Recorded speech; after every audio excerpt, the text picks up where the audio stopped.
오늘의 말씀은 출애굽기 12장 37절부터 51절까지 말씀입니다. 이스라엘 자손이 라암셋을 떠나서 숫곳에 이르니 유아 외에 보행하는 장정이 60만 가량이요 수많은 잡족과 양과 소와 심이 많은 가축이 그들과 함께 하였으며 그들이 애굽으로부터 가지고 나온 발교되지 못한 반죽으로 무교병을 구웠으니 이는 그들이 애굽에서 쫓겨남으로 지체할 수 없었음이며 아무 양식도 준비하지 못하였음이었더라. 이스라엘 자손이 애굽에 거주한 지 430년이라. 430년이 끝나는 그 날에 여호와의 군대가 다 애굽 땅에서 나왔은즉 이 밤은 그들을 애굽 땅에서 인도하여 내심으로 말미암아 여호와 앞에 지킬 것이니 이는 여호와의 밤이라. 이스라엘 자손이 다 대대로 지킬 것이니라. 여호와께서 모세와 아론에게 이르시되 유월절 규례는 이러하니라. 이방 사람은 먹지 못할 것이나 각 사람이 돈으로 산 종은 할례를 받은 후에 먹을 것이며 거류인과 타국 품꾼은 먹지 못하리라. 한 집에서 먹되 그 고기를 조금도 집 밖으로 내지 말고 뼈도 꺾지 말지며 이스라엘 회중이 다 이것을 지킬지니라. 너희와 함께 거류하는 타국인이 여호와의 유월절을 지키고자 하거든 그 모든 남자는 할례를 받은 후에야 가까이 하여 지킬지니 곧 그는 본토인과 같이 될 것이나 할례 받지 못한 자는 먹지 못할 것이니라. 본토인에게나 너희 중에 거류하는 이방인에게 이 법이 동일하니라 하셨으므로 온 이스라엘 자손이 이와 같이 행하되 여호와께서 모세와 아론에게 명령하신 대로 행하였으며 바로 그 날에 여호와께서 이스라엘 자손을 그 무리대로 애굽 땅에서 인도하여 내셨더라. 이스라엘 백성들이 드디어 애굽을 떠나게 되었습니다. 그토록 완악한 마음을 가지고 번번이 하나님의 뜻을 반역하고 또 거스르고 또 하나님과 맺은 그 약속을 이스라엘 백성들을 보내주겠다는 그 약속을 번번이 어겼던 바로지만 이 10번째 재앙만큼은 버틸 수 없었던 것 같습니다. 그래서 결국 그는 하나님께 굴복하고 이스라엘 백성들을 내보내주는 그런 결정을 하게 됩니다. 그는 끝까지 버티고 버텼지만 결국에는 하나님께서 말씀하신 대로, 즉 이스라엘 백성들이 이 애굽 땅을 떠날 때는 바로가 그들을 다 쫓아낸다. 즉 한 명도 남겨놓지 않고 다 쫓아내는 방식으로, 사실 말이 쫓아내는 거지 하나님께 굴복해서 어쩔 수 없이 내어드리는 거죠. 그렇게 해서 한 명도 억류하지 못하고 다 내보낼 수밖에 없는 그런 상황에 처하게 되는 것입니다. 그래서 이제 이스라엘 백성들은 이 고센 땅으로부터 출발을 하죠. 그 출발점이 라암셋이라는 곳입니다. 고센 땅 라암셋에서부터 출발해서 그들이 어디에 이르냐면 숫곳이라는 곳에 이릅니다. 우리가 성경을 읽을 때 굉장히 주의해야 할 부분이 뭐냐면 사람 이름도 마찬가지고 또 지명도 마찬가지고 같은 이름이 여러 번 나오는데 그것이 같은 장소이거나 같은 사람의 이름일 수도 있지만 다른 곳, 다른 사람의 이름일 수도 있습니다. 그러니까 동음, 이의어가 있을 수 있는 것처럼 같은 이름이지만 다른 사람, 다른 장소 이렇게 지칭하는 경우가 많기 때문이죠. 그래서 이 숫곳이라는 이 장소도 다른 곳에도 나옵니다. 이 창세기에 야곱이 야복강가의 어떤 한 지역의 이름을 숫곳이라고 이렇게 지어주는 그런 역사도 등장하죠. 이 숫곳이라는 이 명칭의 의미 때문에 그렇습니다. 이 숫곳이라는 이름의 명칭은 어떤 의미를 가지고 있냐면 초막, 움막, 이런 의미를 가지고 있어요. 그러니까 이 야곱이 숫곳이라는 이름을 지을 때 그곳에 초막을 쳤었겠죠. 마찬가지로 이 애굽 땅의 숫곳이라는 이름을 어느 한 지역에 붙였다는 것은 우리가 충분히 이러한 추론을 할 수 있죠. 람세스서부터 출발한 이스라엘 백성들이 이제 날이 어두워서 더 이상 이제 가지 못하고 그곳에 초막을 치고 잠을 청했다. 그래서 그곳 이름을 처음으로 야영한 곳, 처음 초막을 지은 곳 해서 숫곳이라고 붙였을 가능성이 매우 큰 것이죠. 자, 이스라엘 사람들은 그들이 애굽을 떠나서 처음으로 광야에서 야영지에서 초막을 치고 잠을 자던 그 날을 잊을 수가 없을 것입니다. 뭐 좋든 나쁘든 이 이스라엘 사람들은 애굽 땅에서 집을 짓고 그 집에서 살던 사람들이죠. 바로 어젯밤, 아니 바로 오늘 아침까지만 하더라도 각자의 집에 있던 사람들이 그날 밤에 이르러서는 초막을 치고 그곳에서 야영을 해야 되는 그런 상황 가운데 있는 것입니다. 어떤 이는 그 깜깜한 숲꽃 이 지역에서 그 하늘을 바라보면서 그 하늘의 많은 별들을 바라보면서 이제 잠을 청해야 되는데 어떤 이는 그 밤이 걱정과 불안과 근심, 지금 어디로 가야 하는지도 모르고 정말 하나님께서 젖과 꿀이 흐르는 땅, 그 가나안 땅으로 그들을 인도하여 들이실지 그것도 모르겠고, 아니 그 땅에 들어가기까지 자신이 살아있을지 그것도 모르겠고, 그러니까 불안과 걱정과 염려로 그 밤을 뜬 눈으로 지샌 사람도 있을 겁니다. 반면에 어떤 사람은 아무 생각 없이 하루 종일 걸었을 테니까 아무 생각 없이 쿨쿨 잠에 든 사람도 있겠죠. 또 어떤 사람은 어떻습니까? 하나님께서 우리를 어디로 인도해 가실까? 우리를 애굽으로부터 구해내신 하나님께서 우리를 정말 좋은 곳으로 이끌어 가시겠지? 하는 그런 기대감과 꿈과 비전으로 인해서 마음이 설레서 뜬 눈으로 밤을 샌 사람도 있을 겁니다. 여러분, 이들의 이 여정이 오늘날 우리의 인생 여정과 같지 않습니까?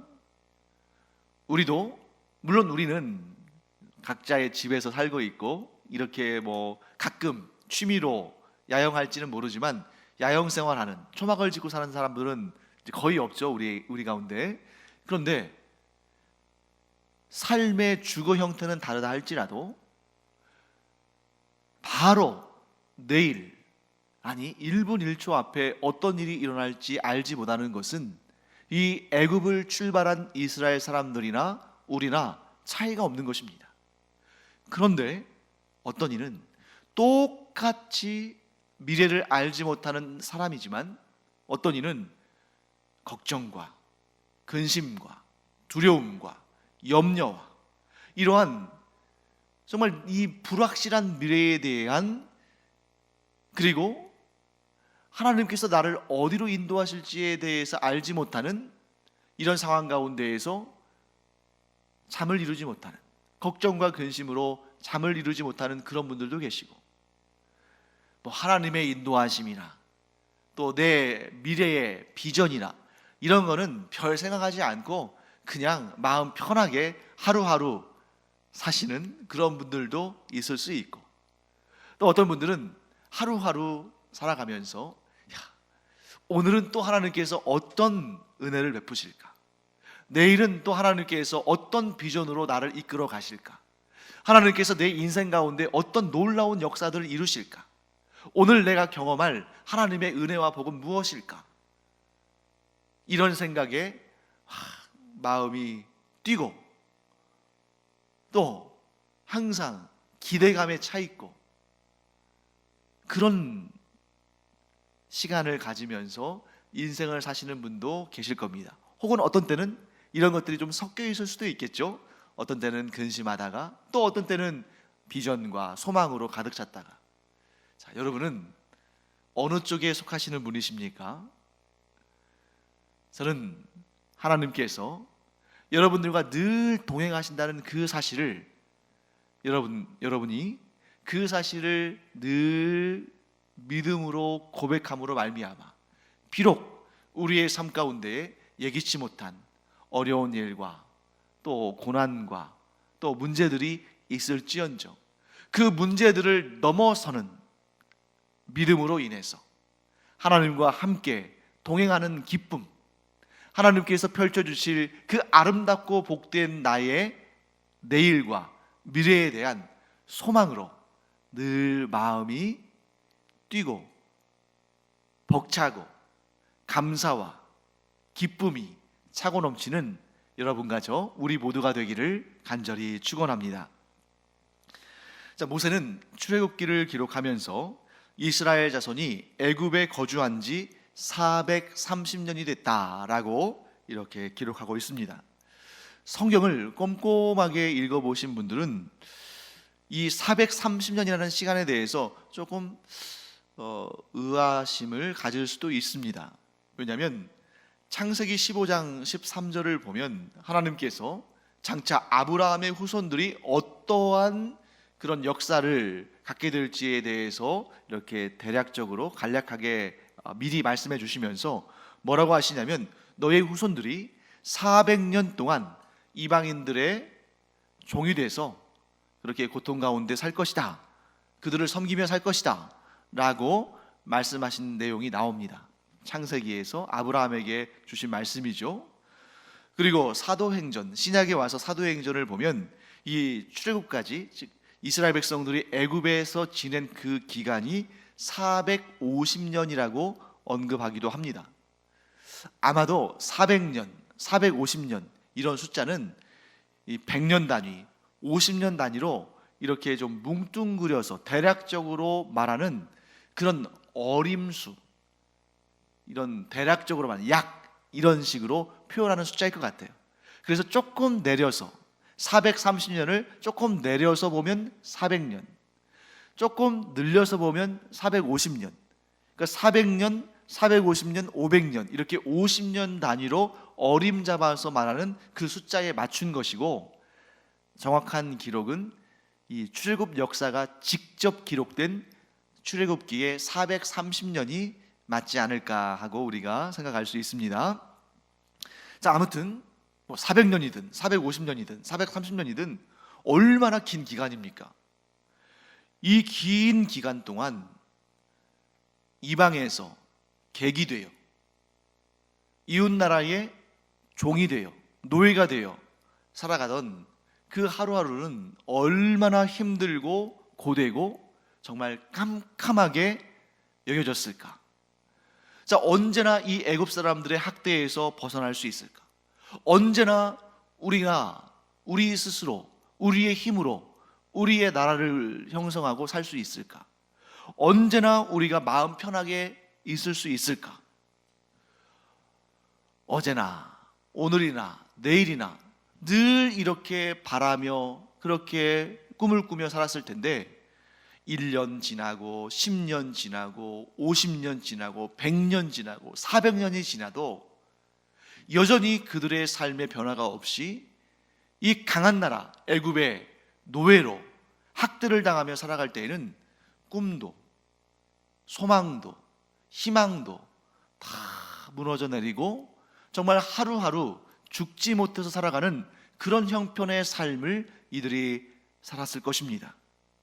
하지만 출애굽의 역사는 우리에게 분명히 말씀해 주십니다. 하나님의 사람들에게는 앞이 보이지 않는 그런 캄캄한 세월이라 할지라도 반드시 그 절망적인 시간이, 그 절망적인 상황이 끝나는 날이 온다. 누구에게는요? 하나님을 섬기며 하나님께 소망을 둔 자들에게는. 물론 자기의 인생, 자기 나라의 앞날, 이런 것들을 자기들 스스로 이끌어가고 스스로 책임지고 스스로 결정하려는 그런 개인이나 그런 사회나 그런 국가에는 그들이 당하고 있는 지금의 고통과 환난이 언제 끝날지 아무도 모르죠. 아니요, 그게 영영 끝나지 않을 수도 있고 그 상태로 나라가 망하고 사람들이 다 죽을 수도 있겠죠. 하지만 성경은 우리에게 분명히 말씀하십니다. 정말 이 이스라엘이라는 아주 작은 나라, 작은 민족, 물론 오늘 이 본문에서는 장정만 60만이 출발했다. 그러니까 뭐 어린아이들, 또 여성들, 또 노인들 합치면 최소 200만, 어쩌면 300만도 넘을 사람들이 이제 이 거대한 무리가 출발합니다만, 그런데 뭐 200만이니 300만이니 엄청난 숫자이긴 합니다만, 그러나 세계사의 그런 흐름 속에서 볼 때, 이스라엘의 주변 나라들을 볼 때 이스라엘은 굉장히 작은 민족에 불과합니다. 마치 오늘날 우리나라가 나름대로 이렇게 세계에서 이런저런 앞서나가는 부분들이 있지만, 우리나라를 둘러싸고 있는 주변 환경들, 예를 들면 뭐 중국, 러시아, 일본, 조금 더 멀리 본다면 미국, 이런 강대국들이 우리 주변에 있기 때문에 우리가 상대적으로 작아 보이는 것처럼 이스라엘도 어찌 보면 뭐 200만, 300만 많은 수처럼 보이지만 그 주변 나라들, 뭐 애굽, 아수르, 바벨론, 또 헬라, 또 로마, 이런 거대한 제국들 사이에서 본다면 너무 작은 민족이죠. 이러한 작은 민족, 정말 이 바람 앞에 있는 촛불처럼 언제 꺼질지 모르는 그런 연약한 민족이었지만, 하나님께서 그들과 함께 하시기 때문에 그 나라와 민족이 비록 주권을 빼앗겼다 할지라도 그런 역사들이 너무 많이 자주 반복됐음에도 불구하고 하나님께서 그들을 살려주셨고 그들을 이끌어 주셨으며 오늘날까지 그 민족이 이 땅에 살아남아 있는 것입니다. 그렇기 때문에 우리는 반드시 기억해야 됩니다. 하나님을 아는 사람, 하나님을 믿는 사람, 하나님의 인도하심을 받는 존재는 아무리 위험한 상황, 아무리 절망적인 상황 속에서도 반드시 그 캄캄한 어둠의 밤이 끝이 난다. 그리고 그날, 그 밤은 도적같이 임하는데 하나님께서는 그 밤을 뭐라고 이름 붙이셨냐면 여호와의 밤이다. 하나님을 경외하지 아니하고 하나님을 대적하고 하나님의 백성들을 학대하는 자에게는 그 도적같이 이른 그 여호와의 밤이 심판의 밤이지만, 끝까지 하나님을 믿고 의지하고 하나님께 소망을 두고 하나님을 섬기는 자들에게는 그 도적같이 임한 그 여호와의 밤이 구원의 밤이다 하는 것을 우리는 꼭 기억해야 합니다. 사랑하는 성도 여러분, 지금도 캄캄한 밤과 같은 그런 어두운 인생의 여정을 지나고 계시는 분들이 분명히 계실 것입니다. 이 설교를 듣고 계시는 분들 가운데서도 분명히 그런 상황 가운데에 계시는 분들도 있을 것입니다. 그러나 여기에서 우리가 할 수 있는 일은 딱 한 가지입니다. 내 힘과 내 능력으로 극복할 수 있으면 그것이 무슨 고통이고 그것이 무슨 문제겠습니까? 하지만 우리가 살아가면서 내 힘과 내 능력으로 극복하지 못하는 일들이 얼마나 많습니까? 그런데 그때 우리가 할 수 있는 일 딱 한 가지입니다. 무엇입니까? 이스라엘 백성들이 했던 것 그대로 하나님을 향해서 부르짖는 것 외에 우리가 할 수 있는 일이 뭐가 있겠어요? 우리가 우리를 구원할 수 있다면 진작에 구원했겠죠.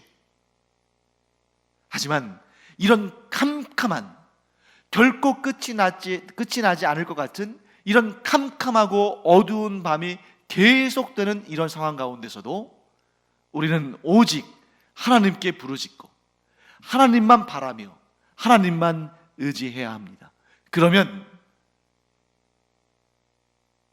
여호와의 밤이 도적같이 임해서, 그날과 그때를 우리가 알 수 없지만 반드시 그날이 임해서 하나님을 대적하는 악한 사탄의 세력, 하나님을 대적하고 나를 괴롭히는 악한 자들의 권세를 하나님께서 꺾으시고, 그 여호와의 밤에 그 악한 자들에게는, 그 악한 권세에게는 그 밤이 심판의 밤이 되고, 오직 하나님만 의지하고 하나님만 섬기는 자들에게는 그 여호와의 밤이 구원의 밤이 되는 놀라운 역사가 반드시 임할 줄 믿습니다.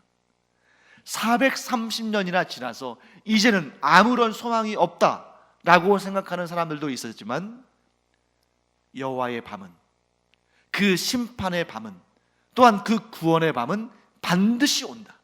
430년은 반드시 끝이 나고, 그동안의 고난과 환난은 이제는 다시는 기억되지 않게끔 그 밤이 우리에게 구원의 밤이 될 것이다 하는 것을 우리는 꼭 기억하기 바랍니다. 우리에게도 이스라엘 사람들과 같이 430년의 시간이 있을 수 있습니다. 물론 숫자적으로 430년은 아니겠지만, 그러나 마치 그 430년이나 되는 것처럼 무거운 무게로 우리를 짓누르는 그런 현실들이, 그런 암담함이 우리 가운데 있을 수 있습니다. 하지만 우리가 믿음으로 담대히 선포하기를 축원합니다. 이 430년은, 이 430년의 어두움은, 이 430년의 무거움은 반드시 끝이 난다. 왜냐하면 여호와의 밤이 반드시 올 것이고, 그 밤이 나에게는 구원의 날이 될 것이다. 믿음으로 선포하고 믿음으로 경험하는 우리 모두가 되기를 간절히 축원합니다. 자, 이스라엘 사람들은 이제 이 430년의 역사를 마치고 애굽을 떠납니다. 그런데 재미있는 내용 하나가 등장합니다. 어떤 내용이 등장하냐면, 이스라엘 사람들만 애굽을 떠나는 것이 아니라 뭐라고 되어 있냐면, 수많은 잡족이 이스라엘 사람들과 함께 애굽을 떠났다고 본문은 기록하고 있습니다. 수많은 잡족, 좀 약간 좀 어감이 좀 좋지 않습니다만, 다른 말로 하면 이거죠. 섞여 사는 무리들. 다른 말로 하면, 좀 더 쉬운 말로 한다면, 이방인들이 이스라엘 사람들과 함께 그 대열에 합류했다는 것입니다. 놀라운 사실 아닙니까? 우리가 그냥 스쳐 지나가기 쉬운 그런 부분인데, 이스라엘 사람들만 출애굽한 것이 아니라 수많은 이방인들도 이스라엘 사람들과 함께 출애굽했다는 사실입니다. 이 수많은 잡족이 구체적으로 정확히 어떤 사람들을 의미하는지는 알 수는 없어요. 성경에 자세히 나와 있지 않지만 분명한 사실은 이것이죠. 그들을 향해서 수많은 잡족이라고 일컬은 것을 보면, 그들은 이스라엘 사람들은 아니다, 아브라함의 후손들은 아니다 하는 것을 알 수 있습니다. 그런데 중요한 사실은 무엇입니까? 그들도 하나님의 구원 역사에 동참한 사람들이 되었다. 그들도 숫곳에 이르러서는 이스라엘 사람들과 같이 함께 초막을 쳤을 것이고, 그들도 하나님께서 내려주시는 만나와 메추라기를 먹었을 것이고, 그들도 반석에서 터져나온 물을 마셨을 것이고, 그들도 구름 기둥과 불 기둥을 보며 하나님께서 인도하시는 그 길을 걸었을 것이며, 그들도 하나님의 놀라운 역사들을 보았다는 것이죠. 우리는 흔히 이렇게 착각하기 쉽습니다. 유대인들과 이방인들이 하나님의 은혜 안에 하나가 된 것은 신약 시대의 일이고, 구약 시대에는 이스라엘 백성들과 이방인들이 서로 구별됐다. 우리가 이렇게 생각하기 쉬운 이유는 무엇 때문이냐면, 이스라엘 백성들이 계속해서 우리는 할례 받은 하나님의 택함 받은 민족이다 하면서 자신들을 과시하고 자랑하고, 그 외에 이 이스라엘 민족이 아니면 그들은 할례 받지 못한, 할례 받지 않은 더럽고 추악한 죄인들, 이방 죄인들 이렇게 지칭하니까 구약에서는 하나님께서 이스라엘 백성들과 이방 족속들을 완전히 구별하셔서 이스라엘 백성들은 거룩하고 하나님의 은혜와 복을 받는 하나님과 언약한 백성들이고, 이방 족속들은 할례도 받지 못한, 그래서 하나님의 그 구원의 언약 가운데 존재하지 못하는 그러한 멸망받을 수밖에 없는 죄인들, 이렇게 이분법적으로 구분하기가 쉬운데 그렇지 않다는 것을 출애굽 이 첫날의 여정부터 하나님께서 보여주시는 것이죠. 또 한 가지가 있습니다. 유월절 규례가 오늘 본문에 등장하는데, 타국인, 즉 이방인이나 그들 가운데 거류하는 외국인 혹은 이방인 혹은 민족의 혈통이 다른 자들이 유월절 규례를 어떻게 할 수 있을까? 자, 오늘 본문은 그들이, 즉 이스라엘 민족이 아닌 사람들에게는 유월절에 동참하는 것이 금지되었다. 그들은 유월절 식사를 함께 할 수 없다. 그들은 유월절 절기를 지킬 수 없다. 이렇게 단정해서 말씀하지 않으십니다.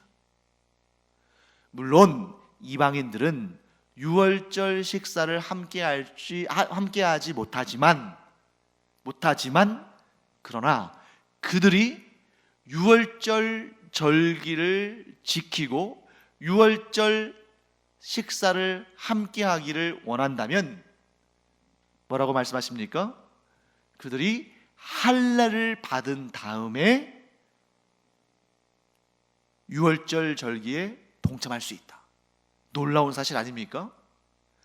자, 이스라엘 백성들은 뭐라고 주장하냐면 할례는 아브라함의 후손들인 우리에게만 주어진 것이고 우리만 하나님과 언약을 맺었고 그 언약의 증표가 할례다, 이렇게 주장했는데, 정작 이 출애굽의 첫날 하나님께서는 뭐라고 말씀하시냐면, 무슨 소리냐? 누구든지 유월절 절기에 참여하고 유월절 식사에 참여할 수 있다. 물론 이방인은 안 되지만, 그런데 그 이방인이 이 유월절 절기에 참여하기를 원해서 할례를 받으면, 자, 이 말 자체부터 이스라엘 백성들의 주장이 틀리다는 걸 알 수 있죠. 할례라는 것은 아브라함의 후손이라는 증거라는 것인데, 하나님은 뭐라고 말씀하셔요? 이방인들도 원하면 할례 받을 수 있다. 그러므로 이 할례는 혈통의 증거가 되는 것이 아니라 믿음의 증거가 되는 것이고, 또 그들이 원하면 받을 수 있는 결단의 표징이라는 것이죠.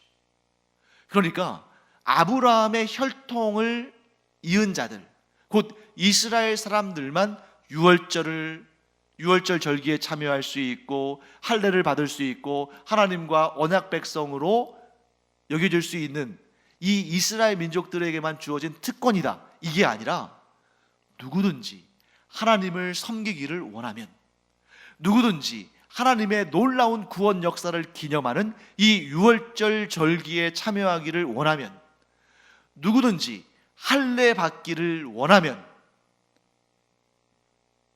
동참할 수 있고 할례 받을 수 있다는 것입니다. 무엇으로 인해서? 믿음의 결단으로 인해서. 나는 하나님을 섬기기를 원합니다. 나는 하나님의 구원 역사를 기념하는 이 절기, 이 유월절 절기에 동참하기를 원합니다. 나는 유월절 식사를 함께 먹기를 원합니다.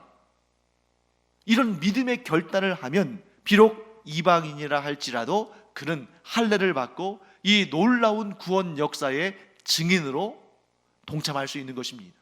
이것이 하나님의 뜻입니다. 그런데 이 뜻을 자기들 마음대로 해석하고 자기 민족 중심주의적으로 이렇게 제한시키고 축소시켜서 하나님의 구원의 은총과 하나님의 놀라우신 은혜를 축소해버리는, 자신들에게로한 이 이스라엘 민족에게만 한정시켜버리는 이러한 아주 못된 짓을 이스라엘 백성들이 한 것이죠. 사랑하는 성도 여러분, 하나님은 이스라엘 사람들만의 하나님이 아니십니다. 하나님은 혈통을 보시고 의롭다, 불의하다 구별하시는 분이 아니십니다. 오직 하나님은 모든 사람들에게 구원의 문을 활짝 여셨습니다. 모든 사람들에게, 이스라엘 사람들뿐만 아니라 이방인들에게도 하나님의 그 구원의 은혜와 하나님의 놀라우신 그러한 구원 역사에 동참할 수 있도록 문을 여셨어요. 단 한 가지, 그 문에 들어올 수 있는 단 한 가지의 조건만 구별해 두셨습니다. 그것이 무엇입니까? 믿음이다. 하나님을 믿기로 작정한 자는 하나님께서 단 한 사람도 거저 보내지 않으십니다. 문을 닫지 않으십니다. 그가 아무리 하나님께서 미워하시는 죄인이라 할지라도, 그가 아무리 이스라엘을 대적하는 악한, 심지어 애굽 사람이라 할지라도, 그가 하나님을 믿기로 그 마음에 믿음의 결단을 하고 회개하고 돌이켜 하나님께로 나아오면 그런 구원받습니다. 이것이 바로 복음 중에 복음인 것입니다. 이 복음으로 말미암아 저와 여러분이, 여러분과 제가 구원받은 것입니다. 이렇게 구원받은 우리는 그러면 어떻게 살아야 할까요? 우리가 하나님의 그 크신 은혜와 사랑과 자비하심과 긍휼 가운데 구원받았다면 우리의 삶도 은혜와 긍휼과 자비와 용서와 사랑을 베푸는 그런 삶을 사는 새로운 피조물이 되어야 하는 것입니다. 잘 생각해 보십시오. 우리가 예수 믿고 구원받았다고 하면서 우리가 예수님의 사랑을 드러내지 않는다면, 우리가 하나님의 은혜로 구원받았다고 하면서 하나님의 그 자비하심과 긍휼과 사랑을 우리의 삶을 통해 드러내지 않는다면 누가 우리의 삶을 보면서 그 길을 따라가고 싶겠습니까? 누가 우리가 전하는 복음에 귀를 기울이겠습니까?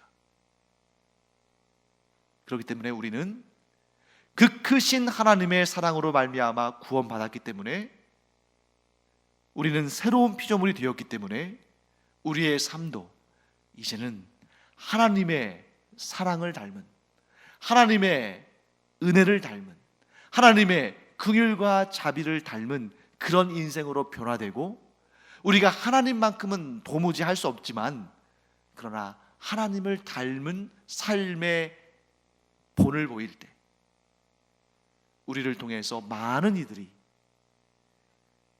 그리스도의 복음을 전해 듣고 하나님의 자녀가 되는 구원의 은총을 경험하게 될 것입니다. 사랑하는 성도 여러분, 꼭 기억하기 바랍니다. 나는 하나님의 그 크신 사랑과 은혜로 구원받았습니다. 그러므로 이제 나도 하나님처럼, 아니 하나님과 같을 수는 없지만 그러나 내가 할 수 있는 한 최선을 다해서 사랑과 은혜를 베푸는 자가 되겠습니다. 이런 마음의 결단이 하나님의 복을 받는 그러한 사람으로 우리를 든든히 세워줄 것입니다. 우리 모두 사랑과 은혜를 베푸는 인생으로 우리의 삶을 복되게 하기를 축원합니다. 기도하겠습니다. 하나님, 주님의 은혜를 감사드립니다. 이스라엘 백성들이 하나님의 은혜로 구원을 받았습니다. 뿐만 아니라 그들 가운데 섞여 살던 수많은 잡족들도, 그들도 하나님의 은혜를 받기를 갈망했을 때에 그들도 하나님의 은혜를 얻었습니다. 저희도 하나님의 은혜로 구원받고 이렇게 행복한 신앙생활을 하고 있습니다. 이제는 저희도 하나님과 같이, 똑같이는 못한다 할지라도 저마다의 삶 가운데 최선을 다해서 사랑과 은혜를 베푸는 하나님의 사람들 되게 하여 주시옵소서. 또한 저희가 베푸는 사랑과 은혜, 또한 복음으로 말미암아 많은 이들이 하나님께로 돌아와서 예수 그리스도를 구주로 영접하고 하나님의 자녀가 되는 구원 역사를 경험하게 하여 주시옵소서. 감사드리며 예수님의 이름으로 축복하며 기도합니다. 아멘.